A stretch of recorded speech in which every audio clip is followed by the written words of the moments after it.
Kan kalau lihat Manchester United live itu, di sini ngelihat jam 9, itu kipernya cek ngiyer-ngiyer kena nopo. Srengenge. Kono-kono awan. Dhisik wong yang kono anggere bengi ning kene sak donya nggih napa?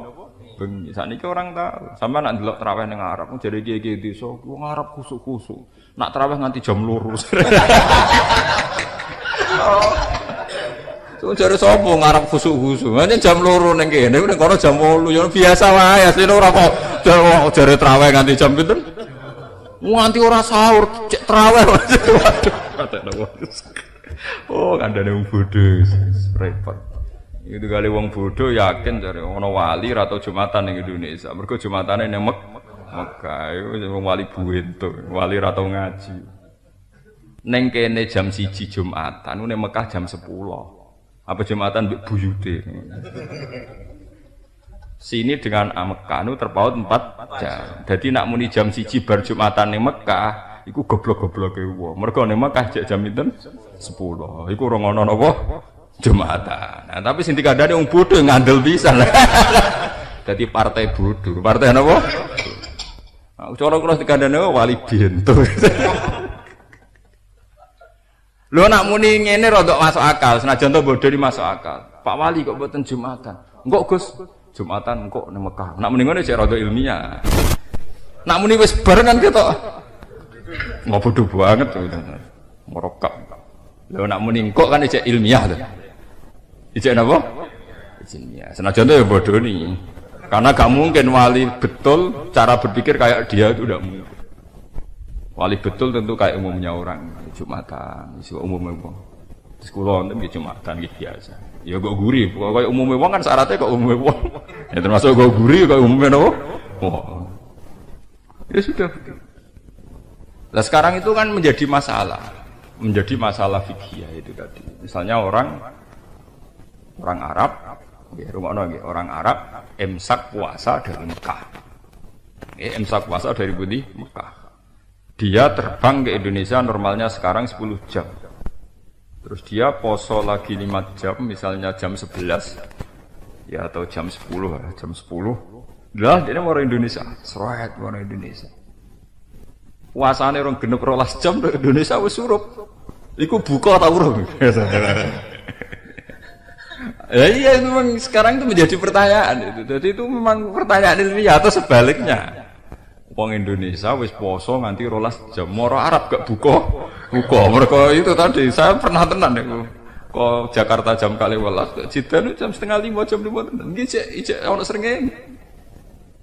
Niku buka apa tetep ngenteni surup? Lah sampean kepengin selamat gak resiko ya ngenteni surup, tapi sing walian wong Arab ora Indonesia. Pasane rong genep 12 jam misalnya iki. Kurang 5 jam untuk Indonesia habis napa? Buka. Atau misalnya sampean saiki, sampean wong Bojonegoro sugih, sampeyan wis lesu terbang pro NTT. Atau pro Jepang kan wis napa? Wis suruh. Kan lumayan ngirit 2 jam. Bang. Itu kemarin didiskusikan oleh pakar-pakar fikih.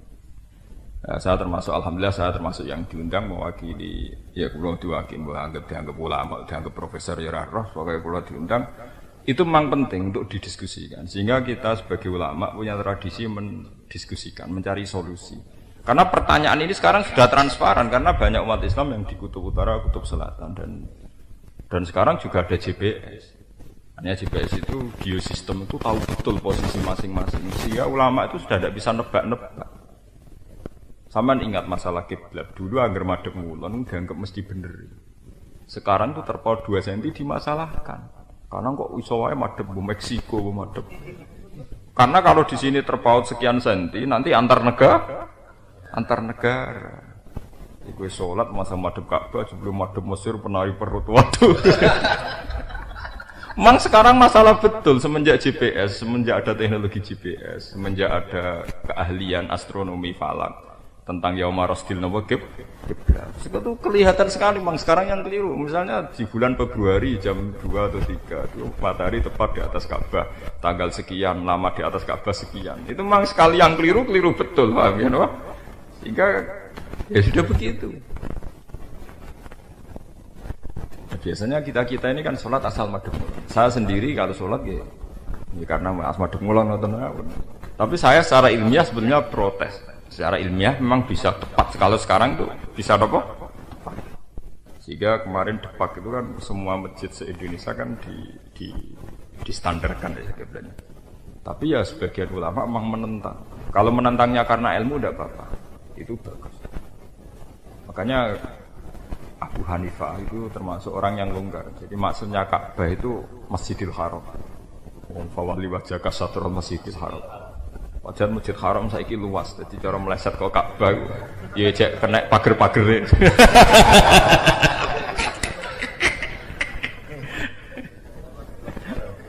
Lha wonten sementing mlesete ora ado-ado tok Mesir misalnya itu.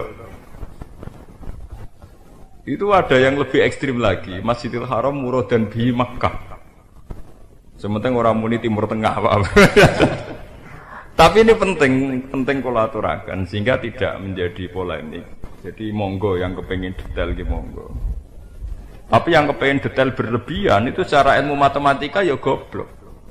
Kula guru saya Kiai Maimun termasuk yang menentang detail. Mbah Mun termasuk yang menentang detail. Saya sendiri itu yang menentang detail. Cuma saya dengan alasan yang terlalu detail itu juga goblok.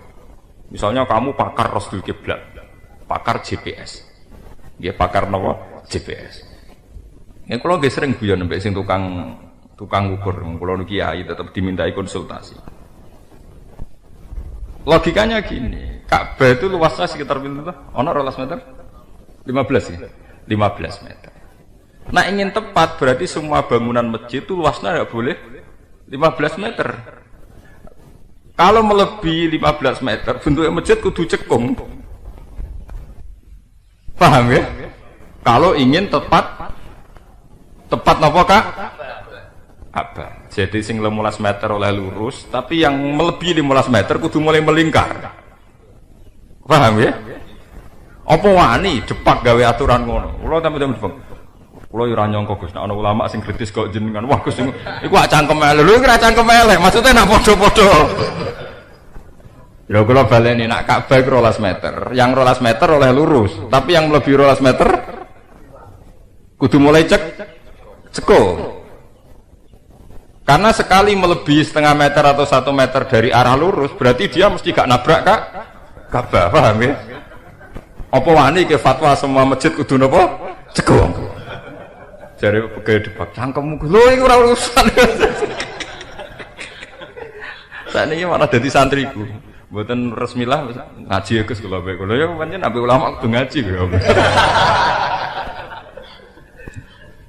Jadi sebetulnya itu sama. Jadi kalau yang terlalu fanatik persis Ka'bah itu juga nanti masalah. Yaitu bentuknya yang 12 meter atau 15 meter oke, tetap lurus, tapi yang lebih dari itu kudu napa? Cekung. Malah ana bar itu diskusi. Paham ya? Malah ruwet toh. Mulane cara kula sementing malaikat Jibril roh kepate wis nulis pokoke kaya pas salat wis dimaklumatkan mustaqbilal kiblat. Sementing sono catetane kemudian apa mustaqbilal Dok Meksiko Allah. Niatnya apa mustaqbilal kiblat. Jadi cara kula niat iku pancen bener jare ulama fikih darani sunat. Tapi dalam konteks sekarang cara kula wajib. Ben jelas pengumumannya napa? Jelas. Niki pokoke catet malaikat kula muni mustaqbilal kiblat. Lha mergo gak mungkin kula yakin Tuhan ora tau mikir detail ngeten mboten. Karena trik mubaligh itu pokoknya ngomong mustamiin dengar senang. Niku pokoke trike. Kalau di kanca mubaligh teng Yogyakarta niku dia itu Muhammadiyah, tapi mubaligh laris dia. Itu kalau pidato di musola-musola itu, ibu-ibu tahu doanya pengajian. Napa Pak Yai? Bismika Allahumma ahya. Wa bismika napa? Ini padahal dia itu Muhammadiyah. Dia teman dekat saya. Terus Bapak kan punya tradisi pesantren. Biasanya kalau pesantren itu kan NU, tapi Bapak ini ya tidak, saya pokoknya wong alim, ora NU, orang Muhammadiyah gitu tak omongin. Ya terus ibu-ibu kan protes, Pak Yai, Pak Ustadz itu kan doa orang tidur. Ya kan sudah pas. Biasanya ibu-ibu kalau ngaji kan tidur. Itu ternyata si mubalek teman saya itu sengaja dia karena dendam mengger ngaji kok nopo turu. Sekalian diwarai donga nopo turu. Ibu-ibu tahu doanya pengajian apa Pak Ustaz? Bismika Allahumma ya. Bismika apa? Terus ibu-ibu kan tersinggung ya. Terus akhirnya ndak saya enggak tidur. Kalau enggak tidur ya doanya pengajian Allahumma ftalana terus diajarin. Di cara kula nak kiai-kiai desa ngaji diwari donga niku mawon. Karena separuhnya napa turu. Jadi memang detail itu masalah. Lalu kalau nanti ketika saya dulu di Sarang jadi Rois Fathul Mu'in itu pernah ditanya gitu. Urutan-urutan dalam fikih nambah detail rusak kabeh, hukum rusak kabeh. Itu tadi misalnya afdhalus sufuf as-saful awal. Terus yang paling afdhal sing an yaminil imam. Jadi sing paling afdhal iku saf awal, sing paling sisi kanane napa? Imam. Lha iku jare sebagian musairin takok kula. Mbok ngene lho Gus. Nak ngono desain masjid iku keliru, Gus imam kok tengah. Dari masjid imamnya kon. Jadi imamnya didempasno ning kidul, paham? Supaya semuanya makmum minil imam. Jadi ini intinya. Jadi kalau kecerdasan, kecerdasan itu ruwet. Jadi cara desain masjid yang sekarang itu tidak menunjang afdholiyah karena masih ada yang an yasaril imam yang dari sisi kiri. Coba imam dempas noneng kidul, nanti semuanya an yaminil imam. Itu kalau sudah desain kan gelem ra gelem ngono Gus kejadiannya. Nah, itu aja. Trik-trik mendapat afdholiyah. Jadi imamnya didempas noneng putih kidul. Ben kabeh an yaminil imam. Wah. Cangkem elek tapi cerdas. Aduh, pusing. Aku akhirnya tak. Lho misalnya kowe tak turuti, ide gilamu wis tak turuti. Wis idemu sing ruwet iku tak turuti. Terus nek wis kejadian ngono paling afdal sing ndi? Wis kabeh an yamin imam sing paling afdal sing ndi? Ya sing paling parek ya kerubuti wae imame. Artinya masalah kan tidak selesai setelah imam didempas noneng kidul nanti kan ada masalah lalu ya dengan posisi ini komposisi begini sing paling afdal sing di tentu sing paling parek anak ngono kerubuti ya muter.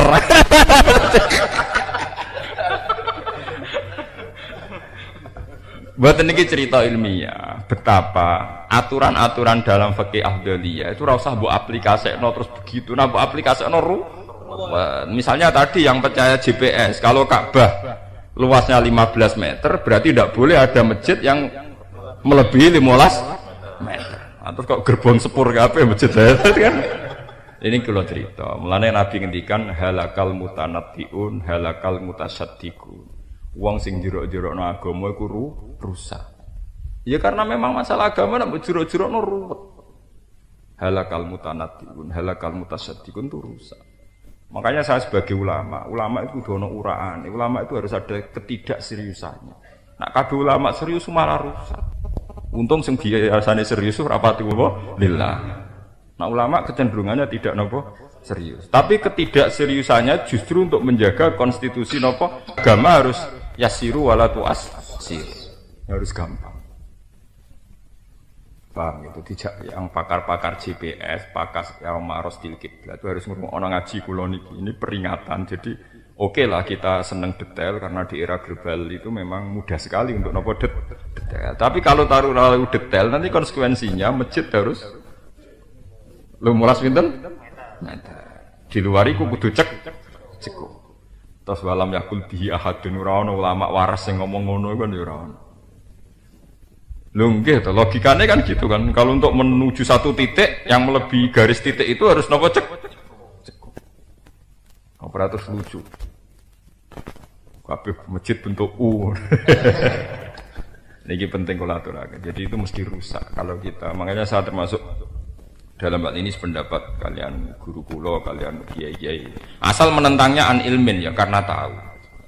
Seperti saya, seperti guru-guru saya itu menentangnya karena tahu. Ora kok menentangi, wah iki dhisik masjid wali, kowe mbek wali sing wis mati-mati rak pinter wali. Wah kok wah kotok-kotokan jenenge iki.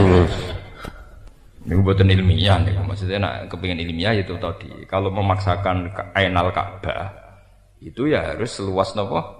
Ka'bah. Ya mau tuh kali. Kalau afdhalus sufuf an yaminil imam bukan berarti imamnya didempesno teng putu. Kidul. Kok nek didempesno ning kidul kabeh an yaminil imam. Ya masuk akal ngene. Dene oleh takok ya cerdas. Lah iya lah Gus. Kiai iki sudah tahu kalau yang paling afdal an yamin imam. Muga imam kok tengah iku tetep ana sing kok kiri. Imame dak kok pola apa? Kidul ben kabeh an yaminil bar. Paling nyuwara ngadepi wong cerdas, nakal uteke utek nakal. Ya jane iku sing ngandani kula. Jenengan jugeman wis kusuk teman-teman. Kok mari swargane awur Kanjeng Nabi awur kiai-kiai. Lah piye? Gak penak sungkan.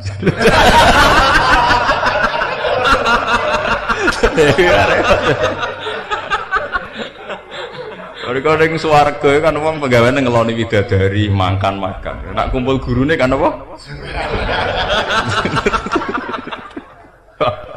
Ketemu wong cerdas nakal repot. Seloro-loro tenan. Buantah ora kena. Ya sudah gitu. Wah, repot.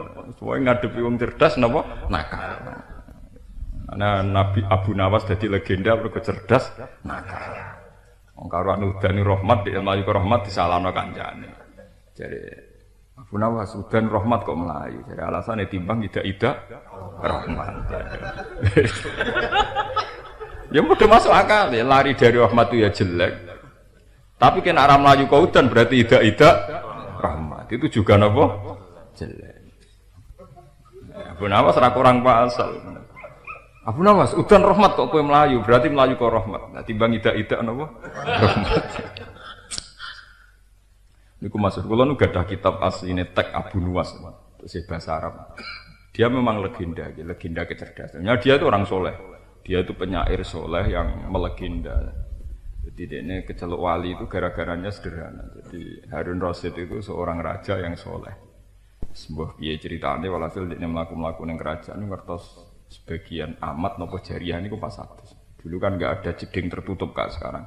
Wah, terus ning gawan ngono niku beliau roh itu seneng. Padahal delok kok guridak mbok ketok rambute mbok apane kok. Ayo jelas iku seneng. Ape zina rawani karena dia orang nopo? Soleh. Tapi lali ra iso, repot to. Zina rawani lali gak iso, repot. Akhirnya untuk melupakan itu dia memanggil penyair-penyair yang di depan pintu istana. Pokoknya dia ndak zina tapi lali. Aku pokoknya ceritani sing mari iso turu. Kabeh penyair itu cerita sing aneh-aneh. Jebule jam 11. Wah, goblok kowe jebule cerita masih kamu malah ra turu. Ono penyair nek diundang cerita, jebule raja malah nganti jam 2 ra iso turu. Mergo asik. Ceritanya saking asiknya. Barang Abu Nawas diundang cerita. Wonten semut raja. Semut iku penasaran kepen roh jerone kuping. Bareng mlebu badheken. Wah jebule ra enak metu meneh. Metu penasaran ning jerone kuping ora apa mlebu meneh. Bareng mlebu gak nyaman metu meneh. Bolak-balik. Sesuai raja. Wes sebenarnya ngantuk cerita ora karo-karo.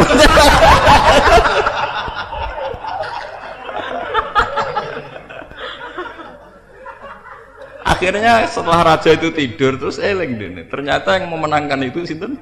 Abu Nawas. Jadi ternyata dia malah cerita yang tidak asik gitu. Yang kacau, yang apa? Yang kacau. Nah, itu yang lucu itu ditanya sama raja. Kenapa kamu cerita sekacau itu? Atau eling semut, timbang eling rambut kok gurih malah ra iso turu.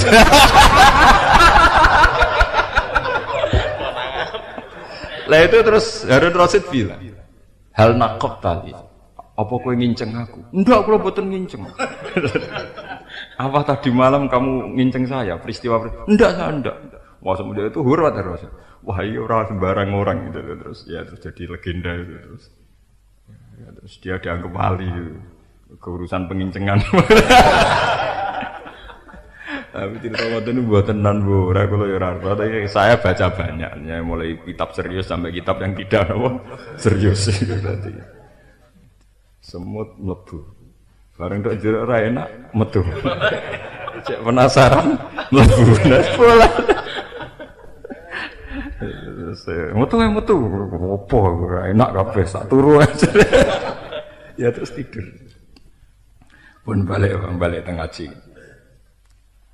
Sehingga era umat Kanjeng Nabi Muhammad sallallahu alaihi wasallam kalau ndak bisa ingkar biliat tetap menunjukkan ingkar. Yaitu tadi, tapi catatannya tadi ya, jangan lupa ngaji saya ya. Tetap apapun vonis kita bahwa maling jenenge maling. Jangan sampai nggak maling jenenge kreatif. Misalnya lonte atau selingkuh, ya tetap jenenge selingkuh lonte. Ojo mbok arani hak asasi manusia. Meskipun saya ulang-ulang lagi, kita tetap memberi harapan. Siapapun tetap berhak mendapat rahmat Allah. Mulane Kanjeng Nabi suatu saat pernah beliau itu pidato ngaji. Beliau itu kemana ngintimidasi urusan akhirat. Kamu bisa tertawa-tawa, padahal mati pasti di hadapan kamu dan kamu tidak pasti masuk surga. Sehingga sahabat itu do nangis, zarifat minal uyun, wawajilat minal qulub. Sahabat do nangis do haru. Karena Nabi hanya ngintimidasi dengan tanda kutip, hanya menpresur urusan akhirat, menghentikan akhirat tok. Wong wis ati cilik. Sampai sahabat ana sing sumpah, wis aku nak mulai ra bakal ngumpuli bojoku, ra bakal mangan daging. Pokoke ibadah tok.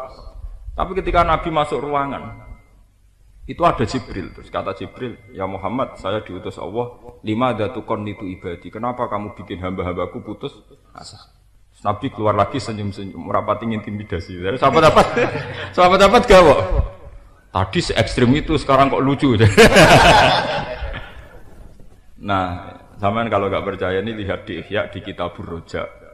Terus Nabi ngendikan bikin satu kaidah, bikin satu kaidah. Kaidah seorang ulama, seorang dai, seorang mursyid, dan kaidah ini berlaku ila yaumil qiyamah. Niki rungokno tenan iki. Kaidahnya seorang mursyid, Nabi dawuh, ala unabbiukum bil faqih kullal faqih. Ini saya apal teksnya. Ini hadis, kila itu mauqufun ala aliyin, tapi sebagian ulama meyakini itu hadis marfu', memang hadis. Ala unabbiukum bil faqih kullal faqih. Qalu bala ya Rasulullah. Apa perlu saya ceritakan ke kamu siapa orang yang benar-benar pinter, yang benar-benar al-faqih kullal faqih. Terus qalu bala ya Rasulullah, qal malam yuknitin nas min rahmatillah walam yu'amminhum min makrillah. Orang yang tidak bikin orang lain putus asa dari rahmatnya Allah, tapi juga tidak bikin orang nyaman dari azabnya Allah. Itu disebut hidup itu bainal khaufi war raja. Jadi malam yuknitin nas min rahmatillah walam yu'amminhum min makrillah. Nah, ini penting kalau aturakan karena sekarang itu orang tidak seimbang. Ada kiai mau cerita swarga, ada yang cerita neraka. Itu harus normal itu tadi. Jangan sampai orang jadi kunut putus asa. Tapi juga jangan sampai orang merasanya nyaman. Ini penting kalau aturakan yaitu tadi. Tapi bahasa tadi tetap nggak boleh dirubah. Inna Allaha ta'ala la yansi'u barakatal ardi hatta la yuqala lidzalim anta dzalim. Itu bahaya sekali kalau hukum dirubah-rubah. Sebetulnya kita enggak apa. Wong orang alim kita arani ngalim ora apa-apa, tapi setelah kita katakan alim kurang fatwane melingkar kan menyesat. Makanya Nabi tetap menghentikan Inna Allaha ta'ala la yanzi'ul ilma intiza'an yantazi'u binal ibad walakin yanzi'ul ilma bi qabdil ulama hatta idza lam yubqi aliman ittakhadhan nasu ru'asa'an apa juhalan fasuilu fa'aftau bi ghairi ilmin fadallu wa. Nabi meskipun orangnya santun dan Nabi itu orang paling ahsanil khuluq, akhlaknya terbaik, tetap bilang kalau orang alim sudah mati ya orang akan mengambil pemimpin ru'asa'ah juhalan. Nabi tetap bilang itu juhalan. Kenapa Nabi tetap bilang juhalan? Kalau orang bodoh dikatakan alim, akibat dari dikatakan alim dia kalau fatwa dipercaya. Padahal fatwa dia melenceng.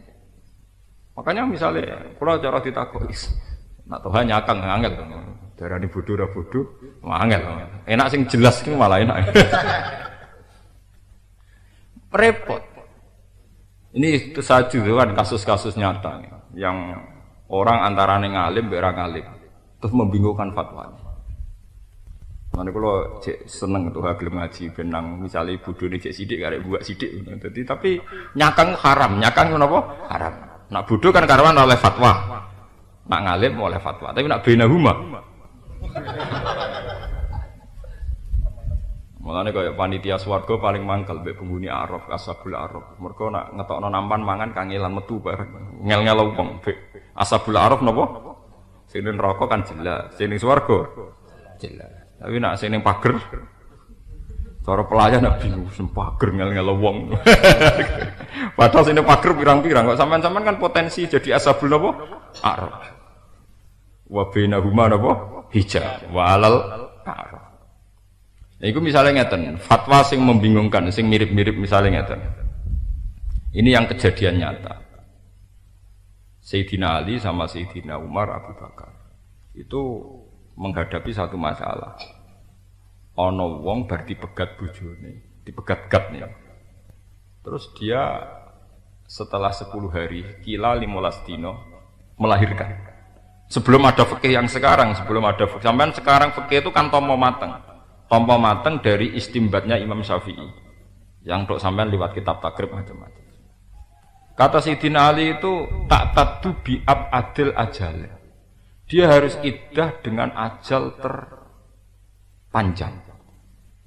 Begitu juga masalah mutawafan anha zawjuha yang ditinggal mati suaminya. Misalnya walladzina yutawaffawna minkum wa yadharuna azwaja yatarabbasna bi anfusina arba'ata asyhurin wa asyra. Berarti setiap perempuan sing ditinggal mati sing lanang iddahe pinten 4 wulan 10 dina. Nah, setelah hanya 15 hari ternyata anak ini melahirkan. Napa? Abu Bakar darani Umar ya wis iddahe entek. Mergo anggap bae wong wedok iki mlebu ayat wa ulatul ahmali ajaluhunna ayyaduna napa hamlahu. Sing cara Umar Abu Bakar mlebu ayat orang yang hamil ya batas iddahnya setelah melahir. Tapi cara Sidina Ali piye wae soriful ayat tentang mutafan ahna zawjuha yang ditinggal mati 4 bulan 10 hari. Lah untungnya kita ini anut Imam Syafi'i sing akhoda bi qauli Abi Bakrin wa Umar. Nggih akhoda bi qauli Abi Bakrin wa Umar. Ini penting kalau aturaken. Jadi kita sekarang yang sekarang ini kan wis tampa mateng. Pokoke angger mateng iddahe nglahirno. Cek iku mutallaqat cek napa? Mutawafan napa? Zauju. Jadi dulu itu membingungkan. Begitu juga masalah zakat profesi khodrowat itu dulu membingungkan.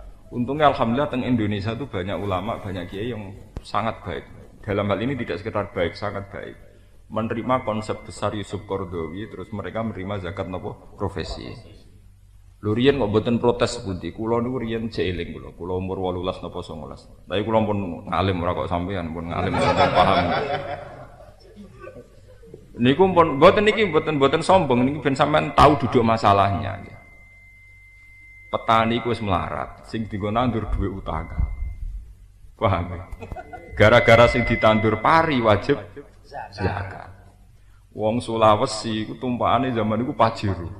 Pajero terus sakniki Alpat. Niku gara-gara sing ditandur kakoa ora wajib zakat. Mergo ning takdir ora napa? Kakoa. Bos-bos cengkeh sugih-sugih ora wajib zakat. Petani udang ora wajib zakat. Padahal duwe miliatan. Petani gabah, salah ya petani gabah mlebu zuruk. Lha iku cara fikih toha wis dibles-blesno, wis kere dibles-blesno. Itu fikih tanpa nurani. Hanya karena sing ditandur pari kan. Mergo dekne ngajine wis ngono. Zakat munhasiratun fi zuruk wal hubub.